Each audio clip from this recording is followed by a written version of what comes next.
They say the Israeli-Palestinian conflict is complicated. It's not. At its heart, it is the story of a land called Palestine, a people who lived there for centuries, and the moment they were forced apart. What happened wasn't complex. It was displacement, destruction, and denial of rights. Palestine before the conflict. Before 1948, Palestine was not an empty land waiting for someone to claim it. It was a homeland with deep roots, where generations of families had lived for centuries. Cities like Jerusalem, Jaffa, Haifa, and Gaza were alive with culture and trade. In Jaffa, the famous orange groves exported fruit across the world. In Jerusalem, holy sites stood side by side, reflecting the spiritual diversity of the land. Villages covered the hills, farmers cultivated olives and wheat, and markets overflowed with spices, textiles, and handmade goods. Palestine was a vibrant society. The majority of its people were Muslim and Christian Arabs, but there was also a Jewish minority who had lived in the land peacefully for generations. They were not outsiders. They were part of the shared history of Palestine. Neighbors coexisted, worked together, and traded in the same streets and marketplaces. This reality shatters the myth that Palestine was somehow empty or undeveloped. It was not barren land waiting to be built. It was already alive, already thriving, already home. Zionism and British promises. In the late 1800s, a political movement called Zionism emerged in Europe. Its goal was the creation of a Jewish homeland, and Palestine became its target, even though it was already home to an established Arab population. Early Zionist leaders openly spoke of settling the land and reshaping it for their own national project. Britain's involvement turned this vision into policy. In 1917, during World War I, the British government issued the Balfour Declaration, promising to support a national home for the Jewish people in Palestine. Crucially, it made no mention of the rights of the Palestinian majority, who made up over 90% of the population. After the war, Palestine came under the British mandate, giving Britain direct control.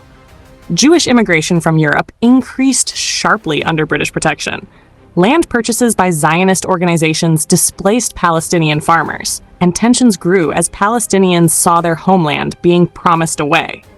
This was not a neutral process. It was a colonial arrangement, where Britain advanced its own strategic interests while ignoring the people who already lived on the land.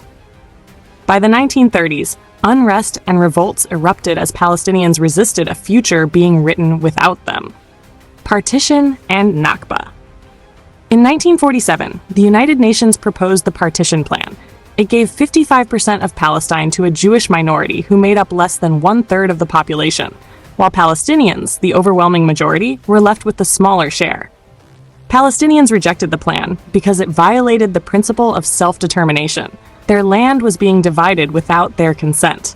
The following year, in May 1948, Israel declared independence. What Palestinians call the Nakba, the catastrophe, began. Zionist militias launched military campaigns to seize territory beyond even what the UN plan had allotted. Entire villages were attacked, emptied, and destroyed. By the end of 1948, over 700,000 Palestinians had been expelled from their homes, forced to flee across borders or into refugee camps. More than 500 towns and villages were systematically depopulated and erased from the map. Families who had lived on the same land for generations were never allowed to return. This was not a natural conflict between equal sides. It was the deliberate displacement of a people to create a new state. The Nakba was not an accident of war. It was the foundation of Israel's creation. Occupation expands. In June 1967, just 19 years after the Nakba, Israel launched the Six-Day War. In a swift military campaign, it captured the West Bank, Gaza Strip, East Jerusalem, Sinai, and the Golan Heights.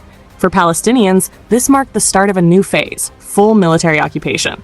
The occupation reshaped daily life. Palestinians in the West Bank and Gaza found themselves under Israeli military rule, subjected to curfews, checkpoints, and restrictions on movement. Israeli settlements began expanding, often on land confiscated from Palestinian families. East Jerusalem, including historic neighborhoods and holy sites, was annexed, despite international law recognizing it as occupied territory. This was not ancient tribal conflict or inevitable enmity. It was modern military occupation. The imposition of control over a people's land, resources, and lives.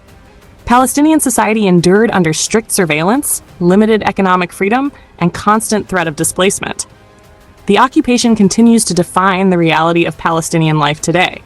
It entrenched inequality, made return impossible, and furthered the systematic control of one people over another. Understanding 1967 is crucial. It explains why the situation is not complicated. It is a story of power, land, and persistent injustice, of everyday reality and conclusion. Today, Palestinians live under the consequences of decades of occupation.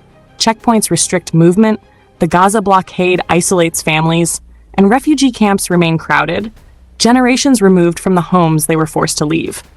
The separation wall cuts through communities, farmland, and schools. Access to basic services and freedom of movement is limited. This is not complicated. One people controls, another lives under systemic restriction and denial of rights. The story of Palestine is one of displacement, occupation, and enduring resilience. The world calls it complex to avoid accountability, but the truth is clear. Injustice does not need layers of explanation. Palestinians were uprooted, denied return, and remain under occupation. And that is the core of the conflict. If you believe the world should not forget Palestine, share this video and follow Days Gone By. Remember the history and honor the people who still call this land home.